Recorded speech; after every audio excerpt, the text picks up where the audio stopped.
states: Massachusetts, Arizona, Wisconsin, North Dakota.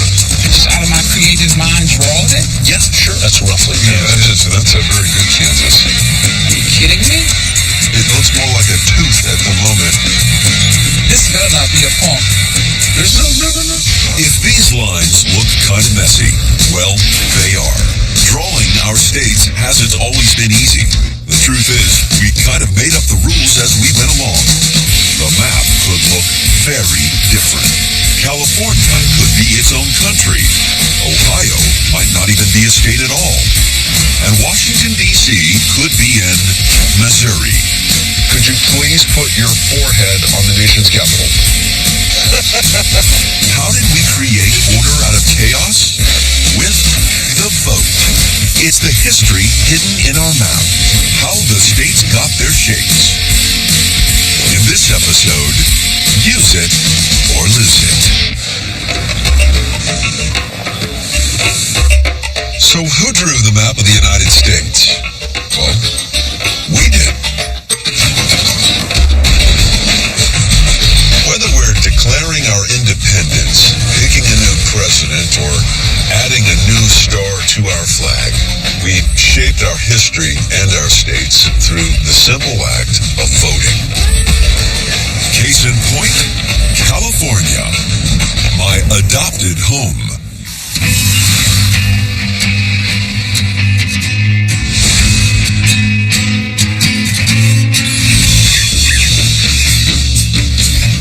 Seems like every November, I take part in the same process that gave California its oversized shape and over-the-top personality. Good morning.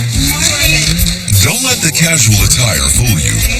It's Brian Unger. This is how Californians call the shots. This is my ballot. Okay. I think my Chad is hanging. Okay, there we go. My polling station is a beach club, and as you'll see, this is one of the more conventional voting places. Thank you. I voted.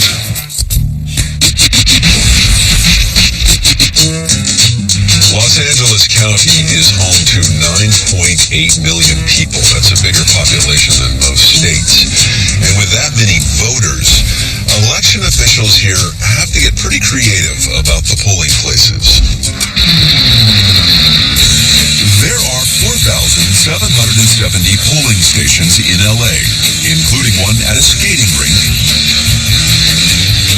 a wig shop, and even private homes. I've been voting here for years. You have? Yeah, you can see the stickers on that sign there. Every time I come out, I put my sticker on the sign, and there's about 7 to 10 of them up there. Do you feel like you're intruding on someone's house? No. Or that you're in their home? No, because they're expecting you to come down. I went in here and there's a bunch of people eating peanuts and caramels, and It's pretty nice. it's a nice place. Yeah. Do you have peanuts and caramels at home? I don't. Plus, they have nicer decor than I do. You do something very extraordinary on election day. You open up your entire house to all your neighbors to come over and vote. Very, very interesting. You meet all your neighbors and you get to talk to them all? Aren't you ever worried someone's gonna A, stay too long? No. B, No. walk off with your television? No. You're not? No. No.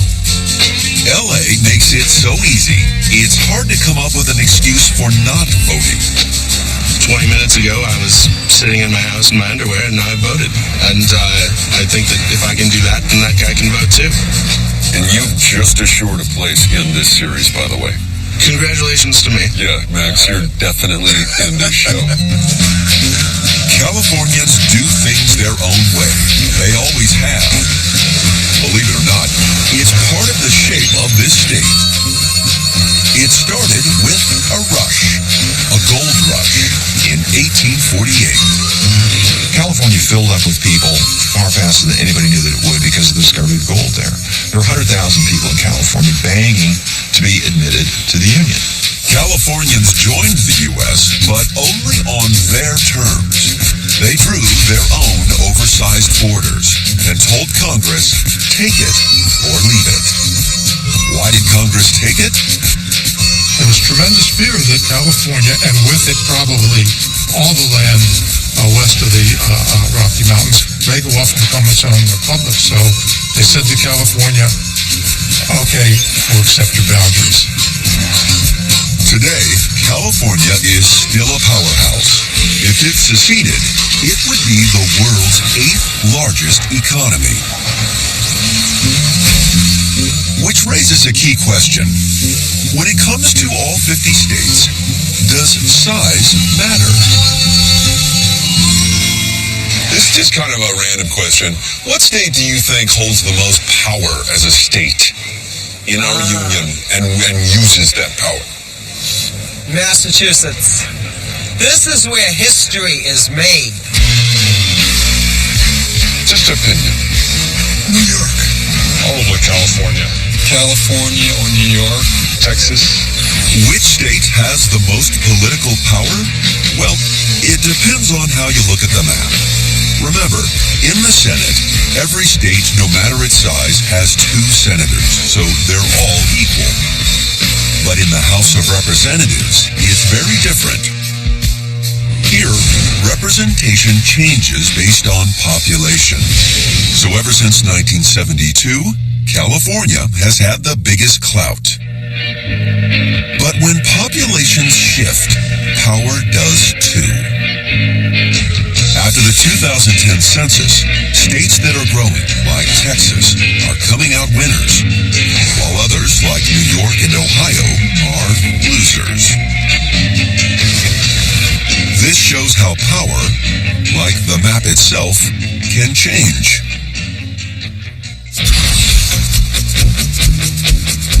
Take a closer look at the land we draw our lines on, and it all starts to look a little arbitrary.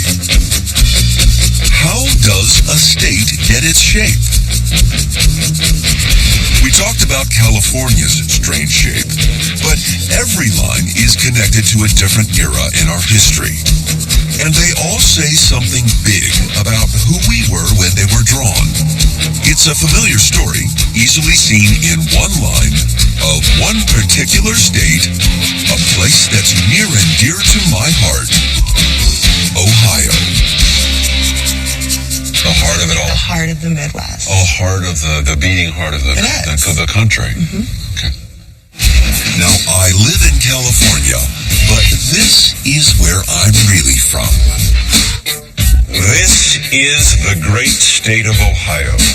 And as every school child learns, it is the cradle of presidents and home to so many athletes and countless innovators. And some of those people were and are Ohioans. With names like, Katie Holmes is from Toledo. Dean Martin was from Ohio, but then Paul Lynde was from Ohio. Paul Lynde, Jonathan Winters, the Wright brothers. Who else? The person from Ohio is always the person in the movie who gets killed first. Edison, definitely. What did he do again? Like California, Ohio was a big turning point for our country. Back in 1774, the Ohio River was colonial America's boundary line. This was the original West Coast. Before then, everything beyond the Ohio River was known as the Indian Reserve. Great Britain told the colonists to keep out. But even then, Americans hated being told what they couldn't do. And this gave them just one more reason to join a little something called the Revolution. So, Ohio was one of the reasons we went to war. Even after the Revolution, the land beyond the Ohio River was still a source of conflict. 4 states claimed part of what was called the Northwest Territory. The federal government convinced them to release their claims.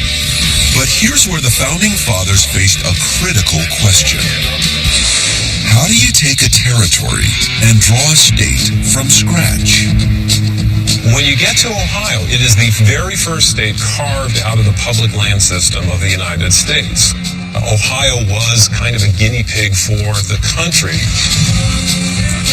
The process for becoming a state is not in the Constitution. And so there's a separate piece of legislation that they passed, the Ordinance of 1787. This ordinance included the instruction manual for shaping states. First, there's a territory. Then, it can apply to become a state. This was a radical shift from everything that had been tried before. This was novel and revolutionary because previously, when countries expanded, the new regions weren't admitted as the equals. They were created as colonies. They were subordinate. That's where the states really did get their shapes originally. There would have been states otherwise. There would have been colonies or something different. So, how do you graduate from territorial status to statehood? Well, it takes 60,000 residents, a constitution, and proposed borders. And here's the key. Both the territory and Congress have to vote on whether to accept the terms. If it passes, they get an official proclamation welcoming them as a new state. Every state since 1803 has this document. Well, except for one. Which one? The very first. Ohio. Ohio, the heart of America. It's clearly a state, right? Well, according to some, no. Why not? Well, Ohio was the first state created out of the new territory in the West. But to be an official state, you need some documents. It all came out in 1953. Ohio wanted to celebrate its 150th birthday. But the festivities took a strange turn. Officials discovered they'd never received something important. An official proclamation of their statehood. They wanted one, and fast. And so you actually had Dwight David Eisenhower himself signing this document, retroactively making Ohio a state in 1803. So what you're saying is Ohio was missing its birth certificate. Well, You mean there was like a birther movement? There was a birther saying that Ohio isn't legitimate? Yeah, and actually, I mean, there are some people who really buy into this, like these tax protesters in particular. But it is a state now. Right? It has always been a state, and regardless of what anyone says, but see, that's what you get when you're a guinea pig. You have these experiments tried out on you that sometimes aren't tried again. And so because that was never done again, Ohio's kind of an oddball. Even Ohio's shape is sort of odd. Just take a closer look at its northern border. Why does it run at an angle? Well, that's a part of the history hidden in our map, and one of the perks of becoming a state.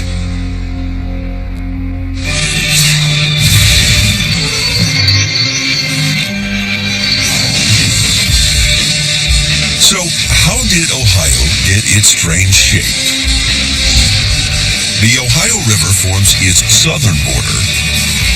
The western border, it starts at the juncture of the Great Miami and Ohio rivers.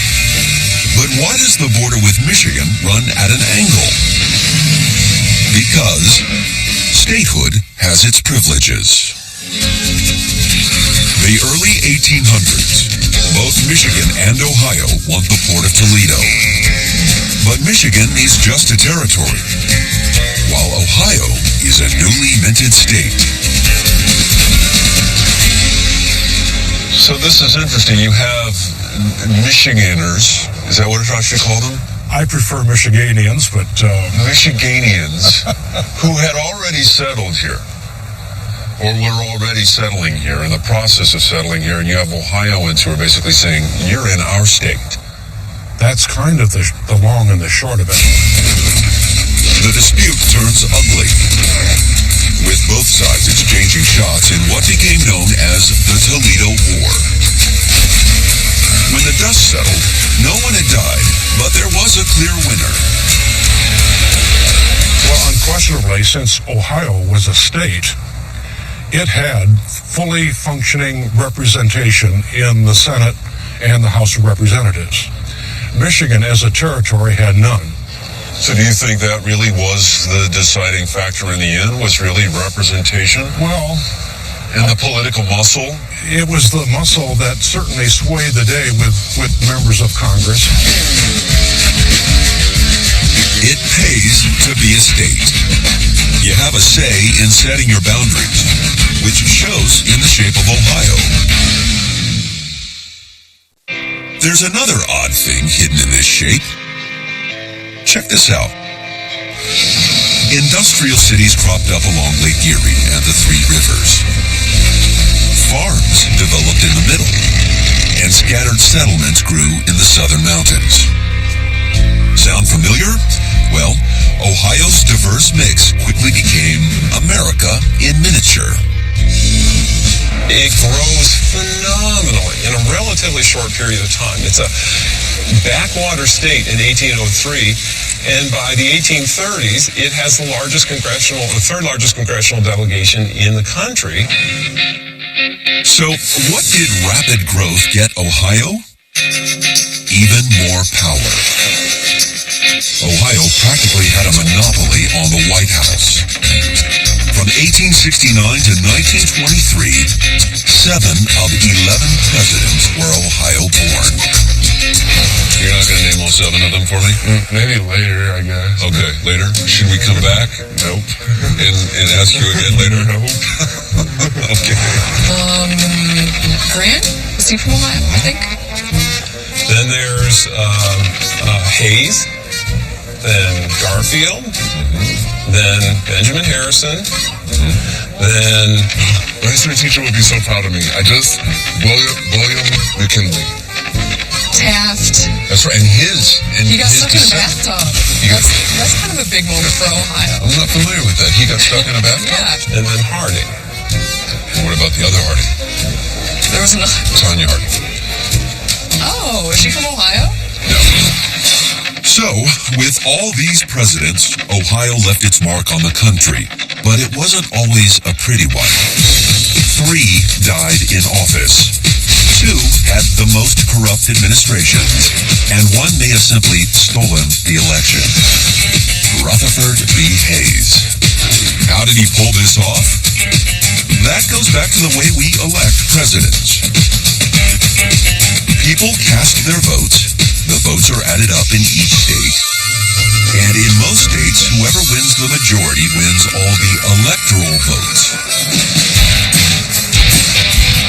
It's a winner-take-all system, which can lead to unexpected results. 4 times, candidates have lost the nationwide popular vote and won the election. And in Hayes' case, there were serious questions about the votes in one state, Florida. And if that sounds familiar, well, it is.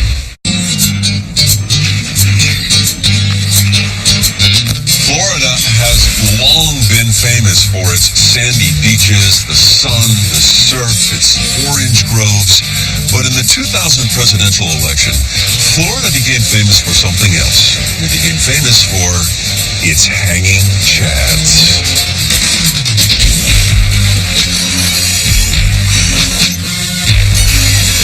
When it comes to presidential elections, why is Florida so controversial? Well, one surprising answer lies in how it's shaped. Let's go back to 2000. It's Bush the Younger versus Al Gore in one of America's most heated presidential elections. The outcome literally hangs on Florida and a few thousand disputed ballots. The final tally? Officially, Bush won by 537 votes out of more than 5.9 million cast. That's a margin of less than 1/100th of 1%.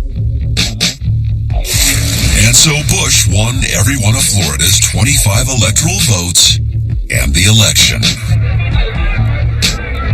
So why was Florida's vote so close? Well, it goes back to how this state took shape. Back when Florida was a Spanish colony, it had an even bigger panhandle. It stretched north to the mouth of the Savannah River and all the way to the Mississippi in the west. After losing a series of skirmishes, the colony was cut back to its present shape. In 1819, the Spanish realized they couldn't hold on anymore. So they simply walked away and handed the keys to America, allowing Southerners to begin settling the northern parts of the state.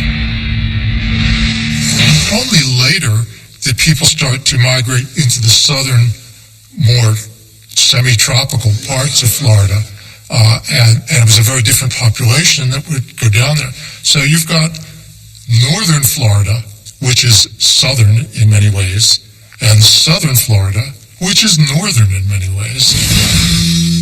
And this split between north and south is why elections are often so close in Florida. Florida isn't the only state so evenly split. It's almost impossible to predict the outcome in New Mexico, Iowa, and once again, the state where my roots run deep, Ohio. That's why they're known as swing states. Now, here's a game I like to call Guess the Shapes. And yes, they really are parts of the map. First, is this a state? Is this a county? Is this a weapon? Oh, no. I imagine it goes this way. What about this one? It's green. Definitely don't think it's a state. I'm guessing this would be part of a county, and then... These are voting districts. But why are they shaped like this?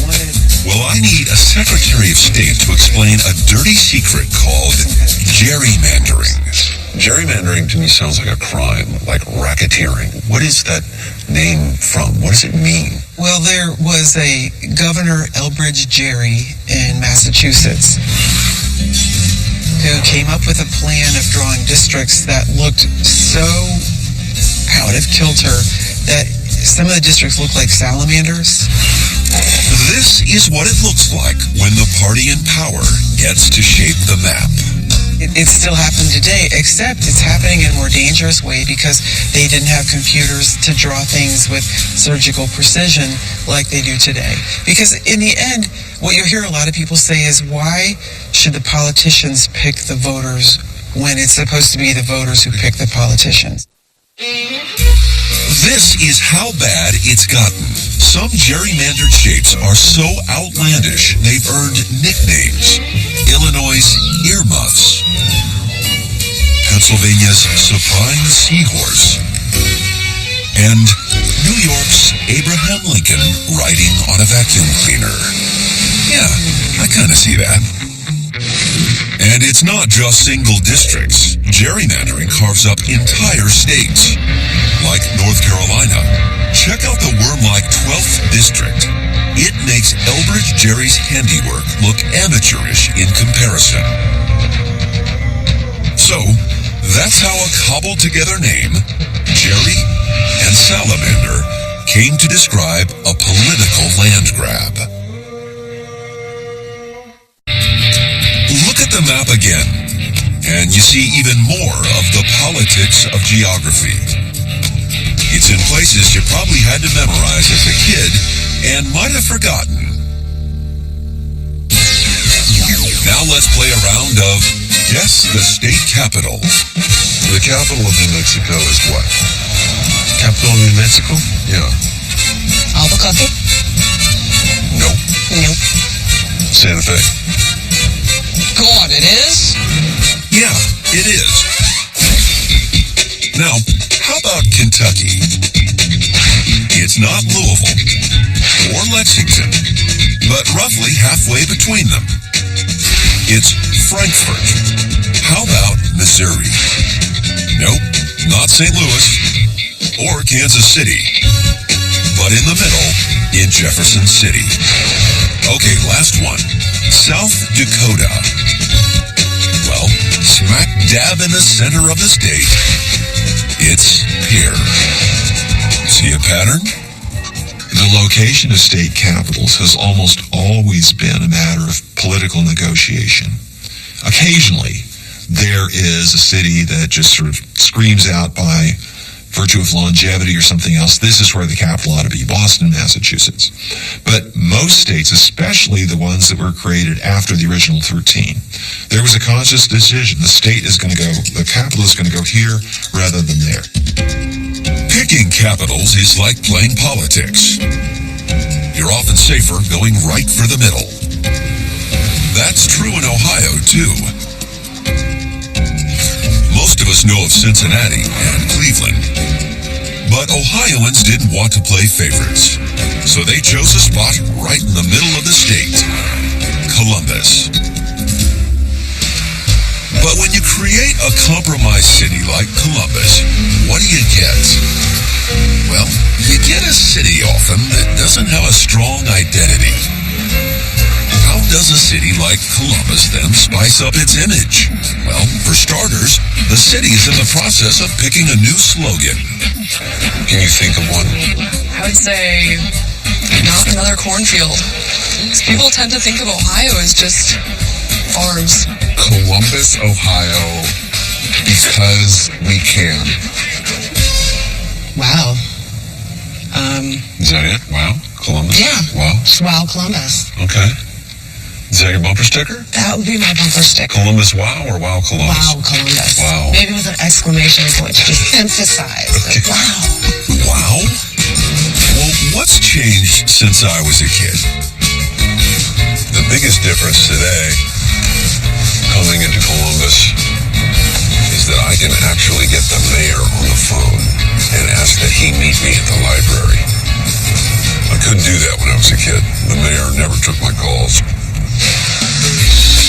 Should I address you as Mr. Mayor? You can address me any way you want. I'm going to say Mr. Mayor. Okay. If anyone knows how to promote Columbus, it's this man. And we consider ourselves America's 21st century city, a city that, in fact, is a diverse city, a growing city, the only city in Ohio that's grown. Impressive, but I'm looking for something snappy. Is there one thing that could really put Columbus on the map? Jenny's Ice Cream, which is the best ice cream in all of America, right here in Columbus. You want me to take you? Nice. The mayor's taking us for ice cream. This is awesome. This place is genius. So when I asked you what is something that would really put Columbus on the map, you weren't kidding when you said Jenny's Ice Cream. Jenny's Ice Cream is truly the best ice cream in all of America. And I love Jenny's Ice Cream. So, Columbus / Jenny's Ice Cream. There you go. That's the bumper sticker. That's it. Columbus isn't the only center of power that's grown into an economic and cultural force. Washington, D.C. was the first compromised capital, but look closely at its shape. D.C. is missing 1/3 of the land that the Founding Fathers gave it. Who tore a chunk out of the most powerful city in the world? And why?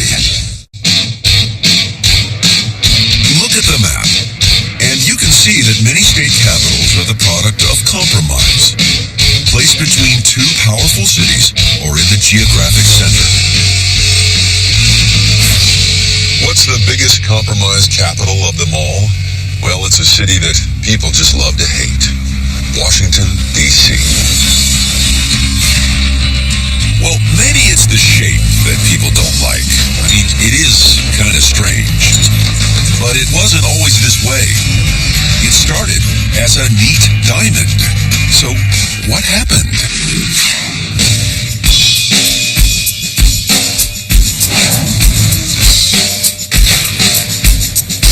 Who took a bite out of D.C.? Well, let's just say the seat of our government has been kicked around since day one. From 1775 to 1800, The nation's capital was wherever Congress met, which was in 8 different cities.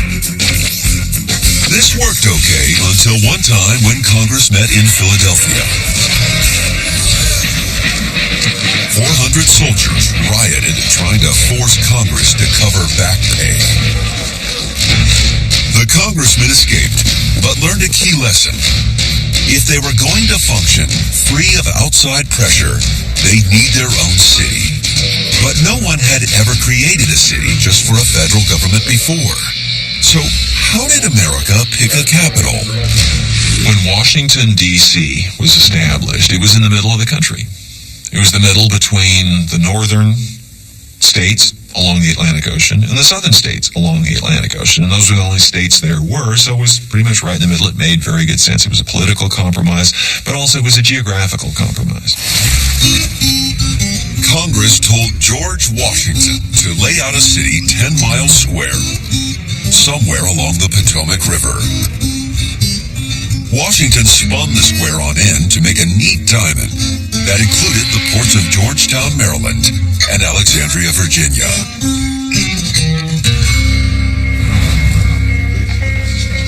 Agreeing on this location was yet another example of painful compromise. We tend to think in the 21st century, they were so polite back then. They called each other drunkards.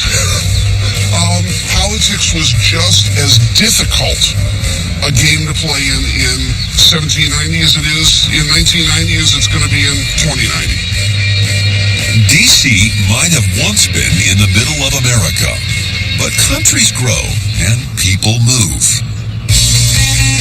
As the decades passed, the mean center of the U.S. population began shifting west and south. Today, the very center of the U.S. by population, it's in Texas County, Missouri. Which is fitting because in the 1870s, there was a movement to make St. Louis the capital of America. So why don't we now move the capital to the middle of the country? That could be done, but you've got to remember, go back to its founding. This was placed here because of political compromise, not because of boundaries. Washington, D.C. is much larger than its geography. It's nationwide. And for that reason, moving it would be like saying, can't we move the brain to the belly? Well, no, unfortunately, you really can't. If people had known then that the United States eventually would stretch the Pacific Ocean, maybe they would have thought about putting it somewhere else. But once the capital is established there, it's going to stay. And you would have to move heaven and earth to move the capital. Today, D.C. has over 600,000 people. But it started with scattered farms and 2 small ports. In an apolitical sense, do you think George Washington would look back on the District of Columbia today and be amazed at how big our capital has gotten beyond its borders? From a purely apolitical sense, I think he would be astonished beyond belief. I mean, imagine a man in his experience, the largest cities he's ever seen, New York, Philadelphia, pale in comparison. Just the scope of the size of the buildings alone would probably be more than he could have ever imagined in his lifetime. But more than the city's size has changed, its shape has too. Today it looks nothing like the diamond George Washington laid out. What happened to his missing piece? It's a story of torn loyalties hidden in our map. Now, if you could, show me the District of Columbia. If you could give me your best rendering of that. That was the original District of Columbia square. D.C.'s original borders were marked out by hand with carved stones, America's first federal monuments. Where did they put the first one? I believe they put the first one at Jones Point down here, but I'm not positive. Jones Point, and where's that? Well, it's now in Virginia, and it takes an urban explorer to lead me there. Now, did you find all 40 boundary markers? We did not. Okay. Unfortunately, we tried very hard. A few of them aren't in their original places anymore. I think the legend is Benjamin Banneker lied down on his back, looking up at the stars. And placed the first stone right here? Placed the first stone right here. Is that the rock? That's it. I think more people would want to see it. It's incredibly intact for something that's how old? At 220 years old. 220 years old.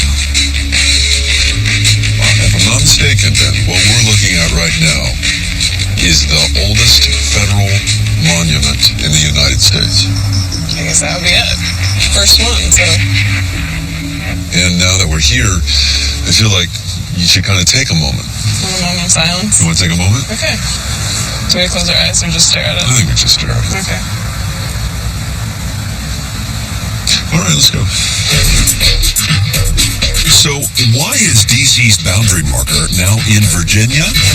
It's because of the power of the vote and what happens if you don't have it. When the Founding Fathers picked D.C. as the capital, they took pieces of Virginia and Maryland. George Washington laid it out in a perfect diamond shape. So today, why does it look like Virginia took a bite out of it? Well, that answer is in a farmer's market in Alexandria, Virginia. And in the 1840s, I imagine this place looked very different. Yes. This had also been a center of the slave trade, just the Alexandria Square, Alexandria market spaces. So where we're standing right now would have been the center of slave trading? This would have been one of the locations. Slaves were bought and sold at Market Square in Alexandria. We find this is just another example of how essential the slavery and the slave trade was to the beginning of the nation's capital. And in fact, it was a major economic engine for the country at this period. This shameful trade became the source of a common expression. Alexandria slave dealers specialized in buying slaves from nearby Virginia plantations. Then they sold them where demand was strongest, cotton plantations along the Mississippi River. What was the phrase that came out of this? Being sold down the river. Sold down the river. Sold down the river. And that's where this comes from. This is where this comes from. Fortunes were made selling slaves down the river. But back in D.C., there was also strong opposition. Abolitionists threatened to eliminate slave trading within the federal district. So the pro-slavery residents of Alexandria wanted out. In 1847, Congress altered D.C.'s borders. 1/3 of the district broke away and went back to Virginia. This is how George Washington's perfect diamond was torn apart, and D.C. got its shape. But this raises another question. Why did the rest of D.C.'s residents let this happen? Well, the answer is because D.C.'s not a state, and even today, its residents don't have a vote. Turns out that the people who live in D.C. have a major gripe with the federal government, and it has to do with voting rights. No one said we had to stop in 50 states. So why not just make D.C. a state and let them have a vote? And why stop there?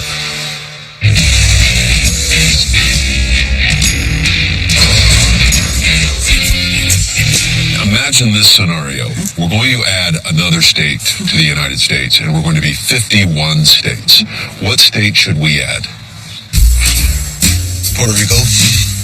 I'd probably just go out and grab Thailand, probably. Cuba or Canada. D.C. D.C.? I don't think so. They already have a rep in Congress, I think. Yeah, but a non-voting rep. They don't really get to do anything. They get to sort of sit on the bleachers and watch the game.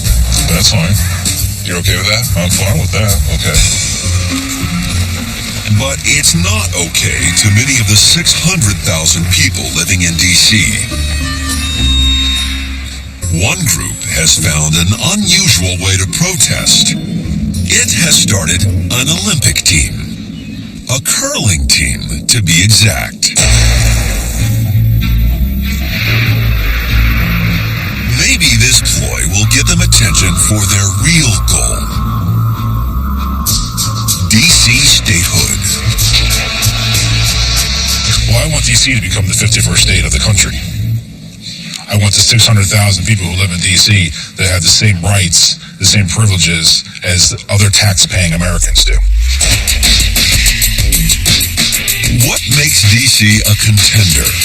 Well, its population is bigger than Wyoming, and it paid more federal taxes than 20 states. So what could pose the biggest barrier? The flag, the American flag, would have to find room for a 51st star. Mm-hmm. The 51-star flag is already designed.